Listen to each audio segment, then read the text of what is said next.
So, good morning to all of you. Welcome to this panel discussion about connectivity in Africa. The digital revolution has been going on for the past 10 years, transforming the whole continent. Nonetheless, there are lots of challenges to take up. First, I will introduce you to the different panelists of this panel discussion. Christel Ederman, the General Manager of Orange. Then on Fatoumata Tarba, the founder and General Manager of Django Capital. And then on, we are delighted to welcome Jidikael Kemba from PAMI Partners and the General Manager of Business France, Laurent Saint-Martin. Emmanuel Oriol will take stock of the situation of digitalization, connectivity in Africa. What is the situation like, and what about this digital revolution? Thanks a lot for being here. I'd like to thank the panelists. We are delighted to welcome people of higher quality. For those who are not familiar with this market in Africa, if you consider this market, it is the epicenter of the mobile phone revolution. This is one of the markets that has gained ground in terms of mobile phone penetration. Just to give you a figure, 6.2 people out of 100 who got a mobile phone. The figure now is 43%. So the market is growing fast, and it is one of the markets whereby people can get access to phone. They don't use fixed phones, but they are using mobile phones now. Regarding the internet, they can get access to the internet through their mobile phones. 25% of the population can get access to the internet. So, of course, this market has undergone lots of innovations. There's something that is quite pivotal. Financial innovation. In Africa, you have mobile banking services. So I think that you've benefited from those services, but these services were not developed in the rich countries, but rather in sub-Saharan Africa, in Kenya, with Safaricom and lots of innovations in terms of regulations. The African regulator from Kenya took the decision not to impose the prudential measures to the mobile operators. It's a bit dangerous because half of the GDP from Kenya goes through the mobile account. So if there's a crisis in the mobile phone industry, this could have a domino effect. So, for example, on market in India, there are some studies that have shown that the quality of fishing boats got better because people could exchange some information. So on this continent, it was a source of innovation, a source of progress as well. So we'll be listening to the different panelists with sheer interest because there's a paradox, lots of constraints, a lack of electricity, a lack of infrastructures, but mobile phones work well, and in sub-Saharan Africa, growth is higher with the business of mobile phones. So, Christel Ederman, you are the boss of Orange. Everybody knows Orange in France and in Africa. Orange is one of the key mobile operators in Africa and the African continent. So can you introduce yourself? What is at stake with this digital revolution for Orange? So we have secured a foothold in 18 countries, 7 billion in terms of revenues. So we are growing there because revenues in 2023 grew by than 10%. In Europe, the markets are stable, and for us, in Africa, we invest 1 billion in networks in Africa. And for us, Africa, this is an area where growth is possible because you have 500 million Africans who do not have a connection, internet connection. So today, if you consider the number of people being connected to the internet, it is 500 million, and in 2030, 1 billion Africans will get a smartphone. So we can grow there. And Orange Money, it's an app that is widely used. In Africa, for example, the Africans are not necessarily using banking services to the full, but they are using mobile phones to pay. In villages, mobile phone services are being delivered before the supply of electricity. So in terms of percentage, what does it represent? A little bit less than 20% of revenues, but the figure is growing by 10% annually. And for Europe, this is a market that is not really growing in the telecommunications business. So the Africans are ahead of the Europeans in terms of the use of mobile phones. So you have orange money for financial transfers. So to what extent the digital revolution affects you, and how did you support this revolution? With mobile phones, you can do lots of things. If you go to China, it's the same pattern. You don't have a credit card. Everybody is using a mobile phone. But in some cases, it's a matter of financial inclusion through a mobile phone. We invest in inclusion through the orange digital centers where we operate, education, connectivity, and we're convinced about those dimensions. We are working with local academics, local universities, and with mobile phones, fishermen can exchange their opinions. And all businesses are being affected. We have microcredit solutions as well. In Africa, we launched a great app, a super app. Once you've got the payment building block, this is very often the missing building block for some players to develop themselves. So we have energy solutions by Orange in order to bring investors so that they can invest. You need to be paid by the consumers. So the mobile payment building block is key, is at the forefront of the development in the countries where we are. We test many things regarding energy, farming, agriculture, and we launched a super app because in the field of digital, there are lots of players and stakeholders. We'll be talking about lots of innovations, and through this application, in terms of content, in terms of entertainment, in terms of media, in terms of news, I think that the internet is key through mobile phones, and it is different to the internet system in the United States. The American tech giants, I mean, they are not really present in Africa. They invest in a few countries in Africa. We, Orange, we have lots of opportunities to tap using local ecosystems, of course. Thank you. Fatoumata Taba, can you introduce yourself? I mean, Django Capital, what it's all about.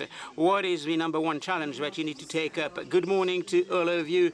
So I'm an entrepreneur and investor. Have been investing for the past 15 years. We invested in Jumia. This is a unicorn. It is the first unicorn, and we are listed in the US, but I'm passionate about investments. So the company was listed in the US in 2019, and Jumia, this is the first e-commerce platform in Nigeria, in Egypt, in Cote d'Ivoire, in Senegal, Tunisia. In Egypt, there's Amazon, which took over Souk, so it's more competitive, but Jumia is #1 in all of the companies, or in all the countries. So Django Capital, I'm the manager of Django Capital. In 2030, there will be 5 billion Africans, 1.3 billion Africans. So we have to find massive and quick methods in order to educate, employ, feed all these inhabitants who will arrive. And for me, entrepreneurship is pivotal, because today we create 3 million jobs annually in Africa. We need to create between 20 or 30 million. The traditional public services want to be able to create those jobs, but there's an elephant in the room, the lack of access to investment. So 19% of the population in the world, and we represent between 1 and 2% of the amounts being raised in terms of venture capital. It's a drop in the ocean, and especially when you talk about mobile phone services. Mobile phone services it will enable you to get access to services, financial services, education, health for hundreds of millions of people. Crystal provided us with some staggering examples. So we need to get access to internet through mobile phones, and through a mobile phone you can pay your electricity bill. In Kenya you have M-Kopa, this is a startup, and it's possible to get some pay-as-you-go mobile payments. You have a prepaid formulae in line with the low budget of African households. So what about your fund? Geared towards fledgling startups or well-established companies. So I will be talking about it. So why did we create that fund? I've talked about clients and final users. We have also SMEs. The SMEs, they play a key role regarding GDP, and they create lots of jobs, and we finance platforms that will help them digitalize themselves so that they can get access to the market. To get access to the working capital requirements is very difficult, to get funded. And we invested in a startup called Sabi in Nigeria. In less than 3 years, 250,000 SMEs, small groceries, and they can buy from big groups. They can buy products from Unilever, and then they can sell their products back to the groceries. So more than 1 billion worth of transactions in Kenya and South Africa. And the company is managed by a woman. That's quite important because, as you know, in Africa, we have the entrepreneurship level being the highest in the world, 26 or 27%, even though there's a deficit regarding female entrepreneurs. So it's a matter of economic development. McKinsey provided a survey, Women Matters, the power of parity. If we can curb a deficit, we can create an additional 10% in terms of GDP, $300 billion, 3 times the GDP of other countries. So you've said that there is not a lot of money being invested in Africa. There's another challenge, job creation. So regarding investment, you need to consider the perception of risk. 1.2 billion inhabitants, it's like India. So these are similar countries. You have more mobile phones in Africa, more internet surfers in Africa than in India. And the Indian ecosystem can raise 20 or 30 times more venture capital in Africa. So there's a kind of risk, and the default rate on infrastructure is the lowest, lower than Asia, Latin America, but the funding process is higher, so the perception of risk is pivotal. You've talked about infrastructure, something that you've highlighted. Of course, facilities are our problem, but there's a lack of funding because of the bad perception of risks. Of course, in some countries, you have devaluation patterns. In Nigeria and Egypt, it could be difficult for some startups. I mentioned a startup, Asabi, connecting the Nigerian groceries with the international companies such as FMCG, and they innovated, they created an export product. They can export shea butter, lithium, in order to fund the revolution of energy transition of developed countries. And in fact, they can be very resilient faced with the foreign exchange risks. So you have huge challenges, but these are opportunities for entrepreneurs, for the common good, for investors, and I'm part of these investors regarding investment as well. There's another challenge to take up. You need to consider the local players. There are some international players who don't invest enough. They invest at a late stage. So the risks have been removed. They've reached the scale process. If you have the the startups, and they can fail in the first 3 years. So when you want to invest, having an impact, Y Combinator, this is the best incubator in the Silicon Valley. The success rate is 4%. coming from the unicorns such as Airbnb, so you can get a financial profitability, financial return. So how many unicorns in Africa? 12 or so, only 12 or so. Okay, right, 12 or so unicorns, especially in financial services. So you have gets smarter. It was sold to you in the US. You have unicorns in logistics and health. You have Zipline, another unicorn that started its operations in Rwanda. It's a matter of funding. It's not a matter of talent. And if you consider the funding process, it is not equally distributed. So 80% of funding will be earmarked to 4 countries: Nigeria, Egypt, Kenya, and South Africa. And if you consider technology as a vehicle for development, in Tunisia, in Senegal, in Madagascar, it's important to invest in those countries and to go off the beaten tracks. And half of our portfolio is French oriented. So 8% of French startups managed to raise some money. Before it was 3%. Then you have to consider sectors.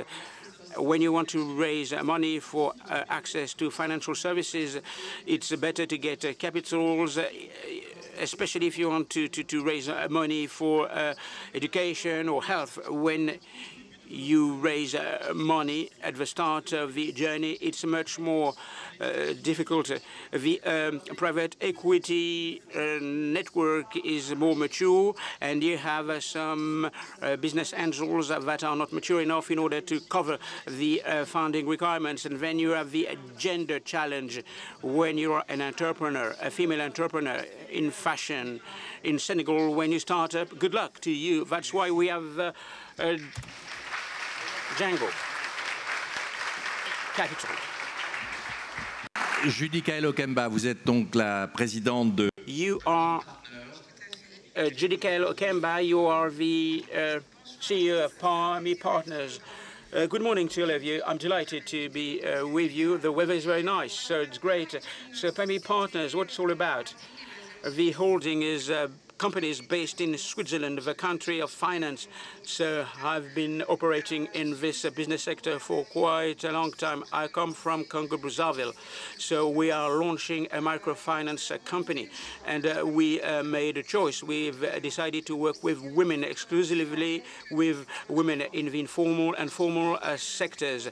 So the formal sector, these are people who have the right documents, the right administrative documents, and they've got some guarantees. And for these women, most of the time they work on markets, and they don't want to move a step forward.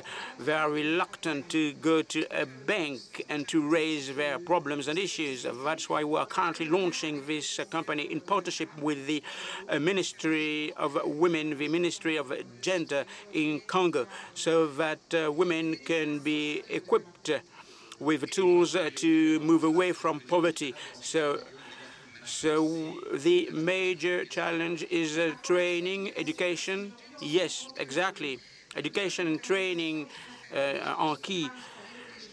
The access to banking services is very low. People are afraid of embracing those structures, but it's a traditional approach.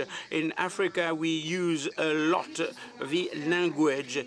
So we want these people to buy into those new tools, and these tools are within reach for many people. And basically, having a mobile phone is not a luxurious product. You can get a mobile phone in order to reach out to students, for those who follow some training programs in Africa, abroad as well. So we've said digital revolution, and it is in progress. But in the field, is there a revolution? The digital divide, I mean, it's a reality. It will be compounded with AI. So 70% of Africans are in farming, are working in small SMEs. So is there a revolution or not? Yes, there is a revolution. the digital technologies, mobile phones are tools in order to beef up financial inclusion. During COVID, populations, African populations did a good job. So we had some business women who went to China and Turkey in order to buy some products, but at the end of the day, they managed to use a tool that will mitigate the risks. Most of the time, these populations are using cash. So digital revolution is there for good. And with those tools, women can show their products. We in Africa, we are keen on creation. You have Nigerian creators, and we are using digital technologies, whatever the social layers, whatever the professional category. Thank you, Judy Kale. Big round of applause to her. Laurent Saint-Martin, you are the CEO of Business France. So you have to help French companies to develop themselves on the international front. What does Africa represent to you? Good morning to you. Business France. We can observe the economic trends through bilateral trade between France and the foreign countries. As you've said, we support export policies of French companies, and we have a key assignment to support foreign companies which invest in France. And when we talk about connected Africa, first of all, we need to observe the African tech companies that are emerging in Africa, and they will go to Europe, and we want to attract them to France. Regarding the relationship between France and Africa in terms of trade and investments, we need to take into account the number of African companies coming to Europe and coming to France with a lot of talent, and the Business France teams are helping those African tech companies. As Fatoumata said, funding is key. It's important to approach risk and to consider risks. So 1% of venture capital will be allotted to African startups. Of course, the trend is increasing, but the market share of the venture capital investment is really too low, especially if you consider the number of skilled people. So there's a gap that we need to plug. Training, this is a challenge that we shouldn't minimize. I mean, skills are pivotal. Digital skills are essential if you want to make a digital leap. And of course, we need to talk about facilities, digital facilities. I mean, this is the be-all and end-all of the success in Africa. And Business France is working hard with French and African companies in order to forge cooperation patterns. In April, we organized with Abidjan InfraNum. This is a seminar on digital facilities. There were French companies and African corporations as well. But allow me to insist on a point. All the startups in Africa, they are using apps that are very useful to meet the needs of people, and these apps will be useful to other people. Of course, you have mobile banking services ruling the roost. You have Cumulus. This is a startup in the water business, and they have lots of apps. Moreover, at Business France, we supported a musical streaming company from Cameroon, like Deezer, and we helped this company to set foot in Lille. In Morocco, you have Abadoc. This is a remote medical consultation. In Botswana, you have Braston, and the farmers can better anticipate the problems of water and monsoons. So with these apps that are essential and substantial in African economies, you have lots of startups with a high potential, a swift potential to tap. But we need to go beyond some elements.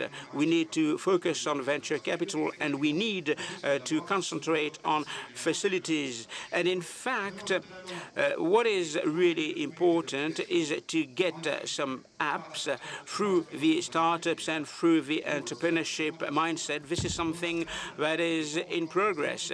And for the French companies eager to cooperate with African companies, there's the idea of co-investment. We want to get the projects together. Allow me to mention an example that is quite significant. A few months ago, upon the request of the French Embassy in Senegal, we organized a mission, an assignment with French companies so that they can create a space agency in Senegal in order to launch the first satellites. So we worked with MEOS, a French company based in Toulouse, or Blue Water Intelligence. This is a company, a data company that is based in Toulouse. So this cooperation mission is something unheard of. So we've said that we've said that France is involved in African growth, but you have also technological disruptive patterns between French and African players and stakeholders. So I can tell you that you have very nice cooperation patterns between French and African companies. Thank you very much. Yes, we can give a nice round of applause. We've got a very inclusive panel here with 4 women speakers and just 1 male speaker. Let's talk about Orange. There's issues around network quality. You said you've investing 1 billion per year. That's a lot. Where are you investing? How are you investing to ensure that this investment is perceptible? What's the challenge that you're meeting?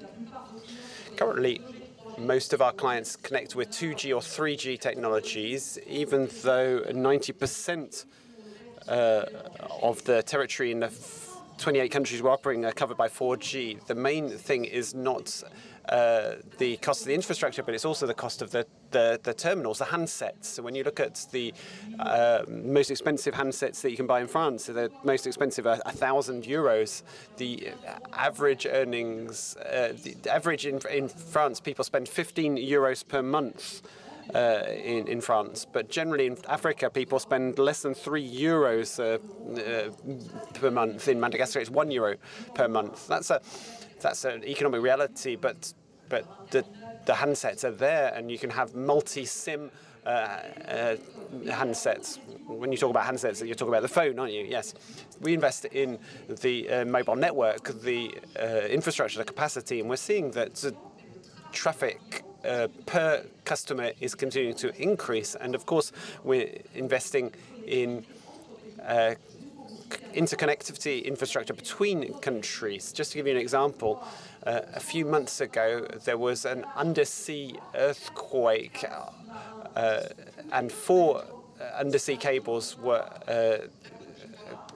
cut off, and it cut off Ivory Coast and Liberia for 24 hours.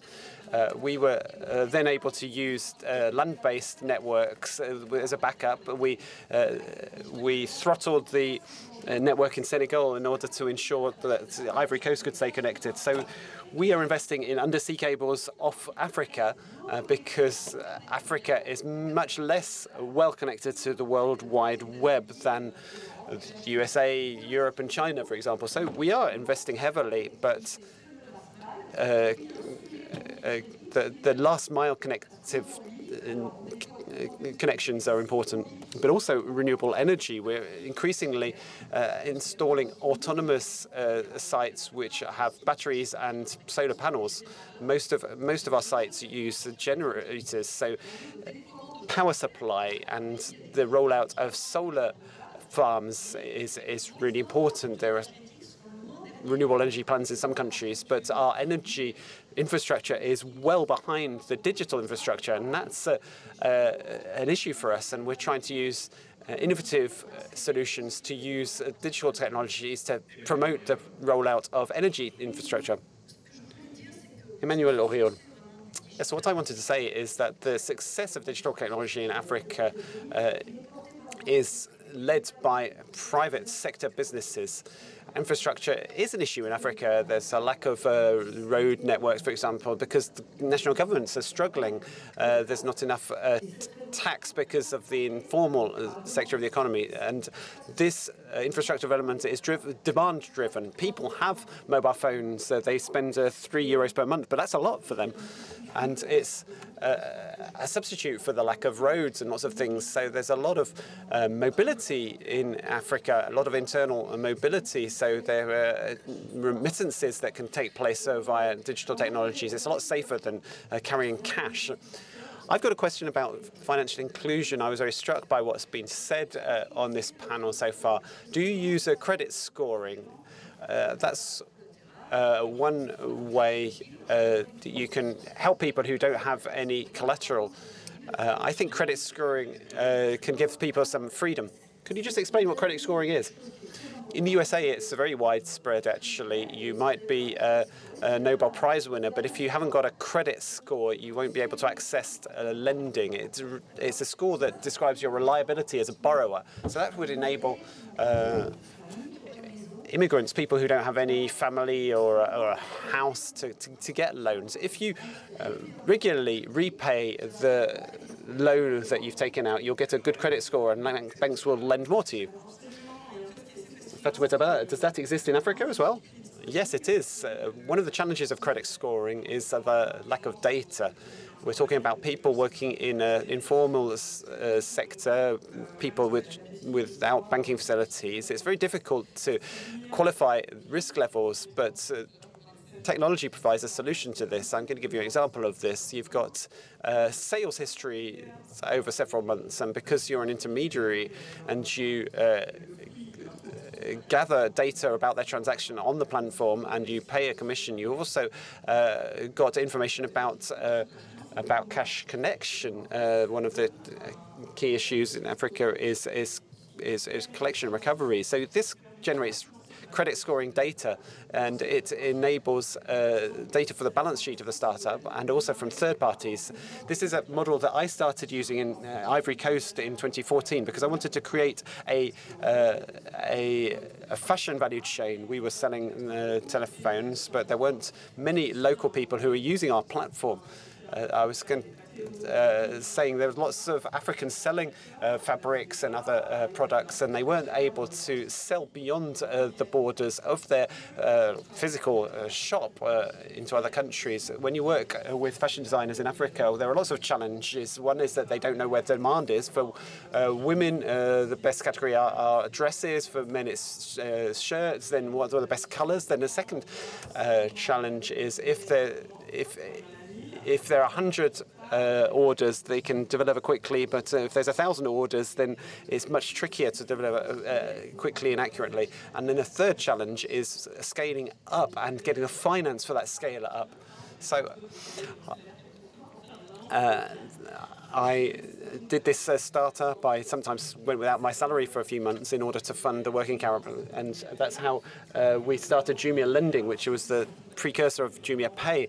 And when I was a general manager of the company, we had a partnership with Crunch, which is a funder for SMEs, and came with its balance sheet and used a credit scoring proxy on its lending platform. And that's what Sabi is doing with Sabi Pay solution. It's really fascinating because what was a real challenge at the start is becoming an asset, because in these countries they're able to fund a whole fintech sector, which is becoming as important as the retail activities. So this is an example of how we can turn challenges into solutions. Let me go back over to a couple of things.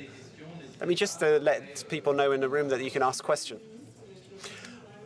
what I want to say is I'm not an economist, but I'm really fascinated with these subjects. The World Bank study said that there's a key connection between internet penetration and GDP. 10 points of internet access represented 4 points of GDP growth. That's a really important point, and that's why efforts on digitalization and digital infrastructure is very important. I was talking about India. When you compare the funding level, India is the most interesting example for us. When you look at Silicon Valley or Japan, South Korea, the economies are very different. But when you look at India, you can say it's a little bit more replicable. Technology used to be 1% of their GDP, but now it's 10%. Is there an African Valley like Silicon Valley? Yes, of course. Of course there is. Yes, it is. I've got a startup called Star News, which is on Orange's Maxim. Where is African Valley? Where is it? We've got 54, not just one. We've talked a lot about mobile payments, so when we talk about Silicon Valley and technology, everyone says, wow, Silicon Valley is Southeast Asia, Israel. But the mecca for mobile payments is Africa, Kenya, with M-Pesa. 5% of the GDP of Kenya goes through mobile payment solutions.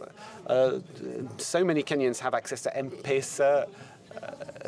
93% of Kenyans use M-Pesa. There's 6 year in Figaro, there was a headline which said, thanks to Orange, thanks to Africa, Orange is developing. It's not exactly what I said, Christelle, but it's the best place for mobile payments. It's a world success story for mobile payments. So that's something. Orange Bank Europe was doing online banking, and we're currently shutting it down. But if there are people in the room here with Orange Bank, they'll have received a proposal from Hello Bank. But the mobile payments field is something that, yes, it did develop in Kenya, but in all of the countries you work in, the more there is a bank coverage in countries, the less it's used. But there are lots of countries where mobile payments are very important.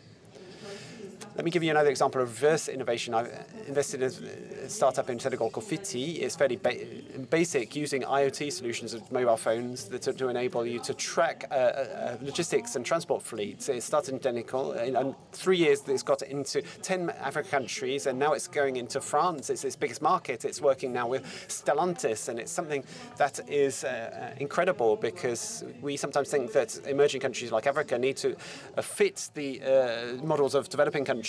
But very often when we face challenges, I think that innovation often comes from thrifty approaches. Sometimes we have disruptive innovations to meet our own challenges that can then be exported around the world. Judy Kael and Kimba, we were talking earlier about the importance of the private sector compared to national governments. In the digital field, how things working? Are national governments leading the way?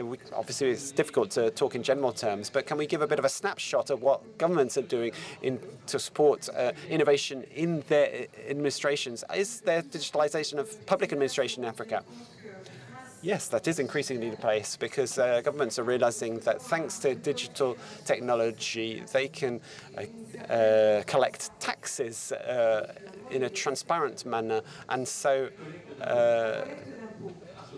revenue can be collected via mobile phones.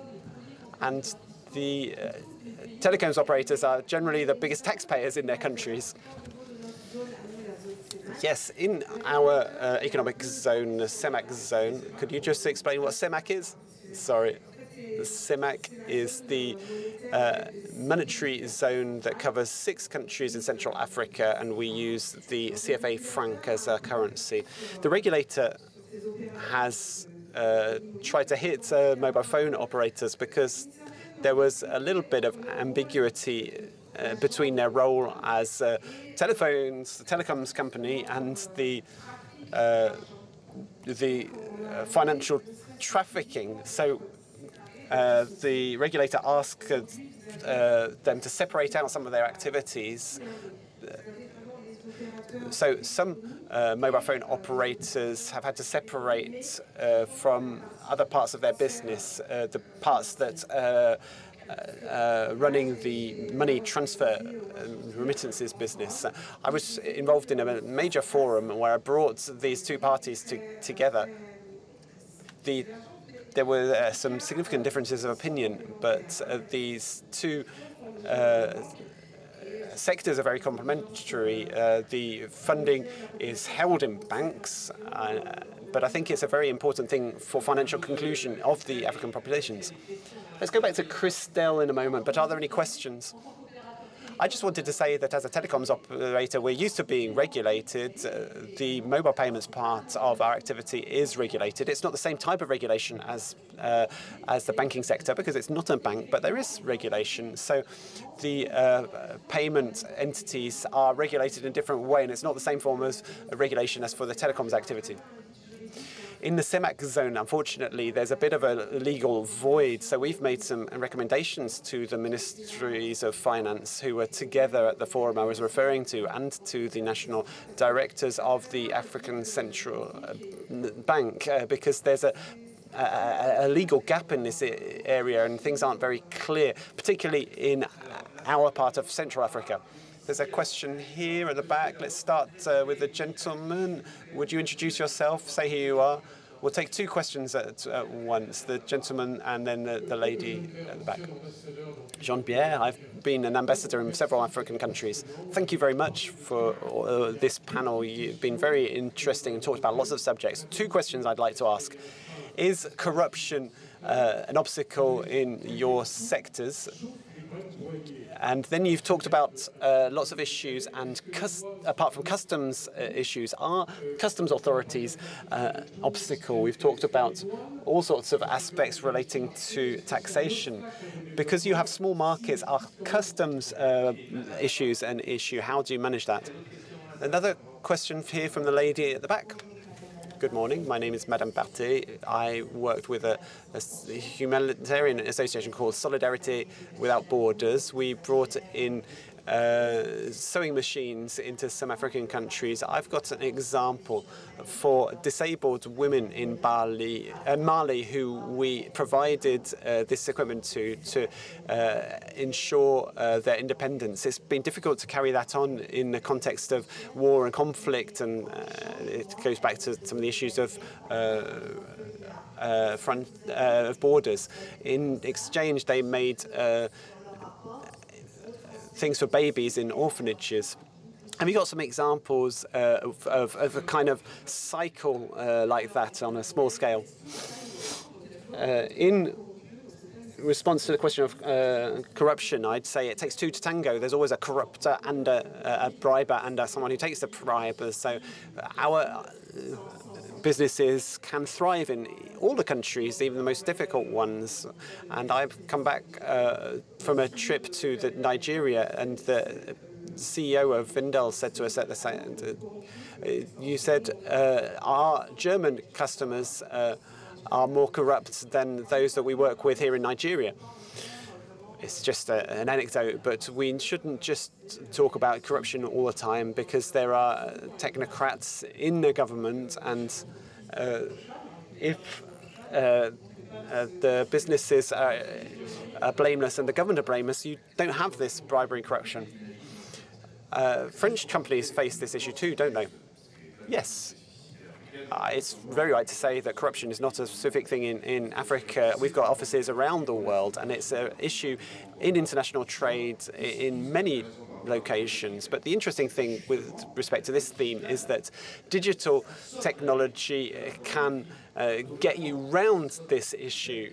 Perhaps not completely, but it does get you round custom issues and some corruption issues. So in the same way that we need a tax transparency in the fact that Orange collects taxes in many countries, there is an answer to corruption. Through technology, you can reduce and stop corruption. Let's give this lady an answer. There's a question about customs as well. As an e-commerce stakeholder, it's not been easier, but we can make things work. But I've got some hope. There's the African Free Trade Zone, which is going to be introduced soon and which will create the biggest single market in the world when it's completed, with 8 billion people. 8 billion in GDP, with more than 2 billion people in population. Has it entered into practice yet? No, it hasn't, but there's already some pilot schemes. Some major international corporations and African corporation have carried out a study as part of the World Economic Forum. There's some big success stories of cross-border trade between African countries and between Africa and the rest of the world. It's promising. It's not a final answer, but there are some promising signs. Who wants to respond to the person about the NGO network? I don't know if it's an answer for NGOs, but I can say that technology is a way of creating impact. When I was leading a network in Nigeria, we were spending so much money on internet marketing and we weren't connecting any more urban connected people. The key promise of e-commerce is price, comfort, and home delivery. I was thinking of my maternal grandmother who lived in a Medina in Senegal. I said to myself, she needs these products, but she can't access them with Google or Facebook because she's illiterate. I started a pilot program to equip young people, women, or retired people who wanted an extra bit of income, to give them tablets and deliver things in their local area and take a commission. We started with 400 people and we ended up with 60,000 in a range of countries, and we doubled the average salary in Nigeria. I think NGOs are a good thing, but I believe in virtuous models. So social impact of business-ish. NGOs stop working when there are no more subsidies. So we need to work on models that are more sustainable. Emmanuel, are there any more questions from the floor? Emmanuel, we've got 5 minutes left. I've got a question about internet-based fraud. OECD study said that 20% of people fall victim to internet fraud, payment-based frauds. Senegal is a bit of an epicenter from there. There's routers based there, but a lot of people are victim of fraud in poor countries. I want to ask a question about financial education, financial literacy. Christelle, what's your answer? There are 2 points. There is an issue of online fraud, which is a world issue. It's a whole economic sector. It's like the mafia. It represents 1% of world GDP. It's a massive thing. And it's just as present in France as it is as in Africa. Financial literacy is a key issue. We have Orange Digital Centres in all of our country. We train more than 1 million people across Africa. It's all about empowerment. We're training people to carry out certain jobs, but entrepreneurs will create their jobs in local ecosystems with universities, local business people, local businesses who have genuine needs, and they're discovering that with digital technology you can be based in Senegal and work for companies in Morocco or in Europe. So it's a real opportunity for economic development, and we're working very hard in this area. Another question, could you introduce yourself over there, and who do you want to ask a question to? And then another question over to the other side of the room. Good morning. My name is Yara Raiso. I've got a question for Fatima Taba. According to a World Bank study, there are approximately $54 billion that have been sent from Europe and USA to Africa through the diaspora and their remittances. People want to invest in Africa from Europe and the USA, but people are struggling because we don't understand the ecosystem. We are a bit afraid of the risk because we know that if you lose money in Africa, you don't know who to turn to. Are you thinking about ways in which solutions could be created to enable us to support the African economy? Even if we don't live there, we want to invest in Africa.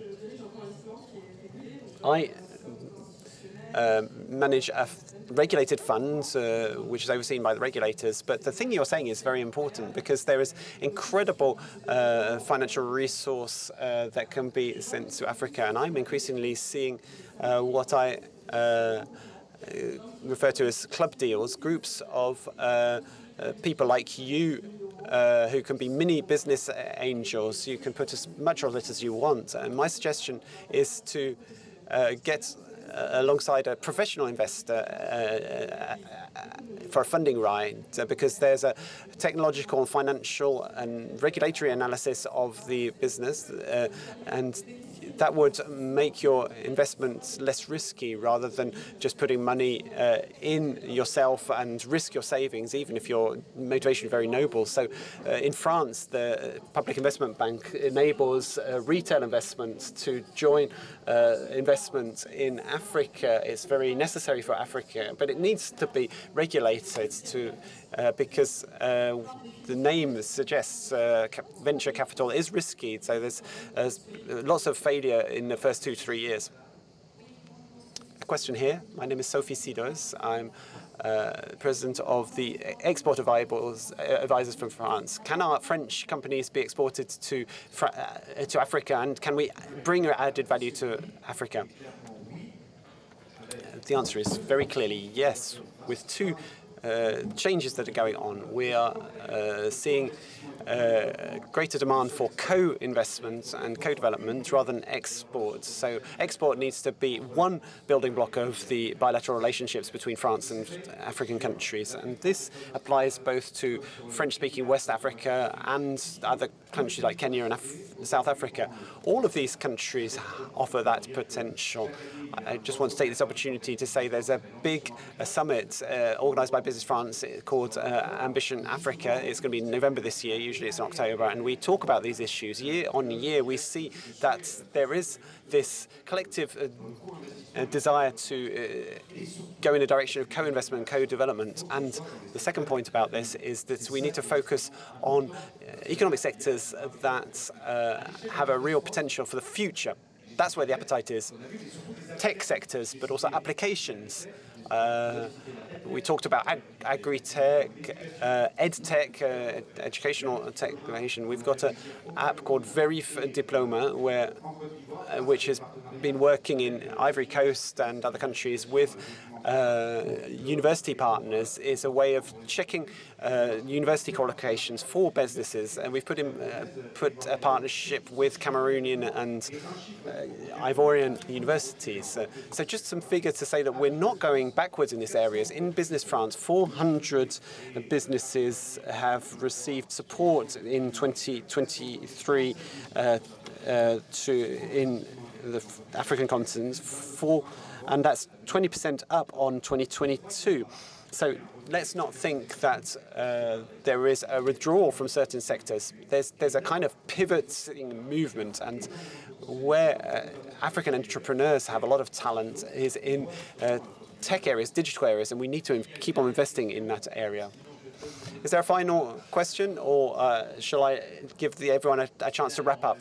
10 seconds. Christelle, if we are back next year, will we say the same things?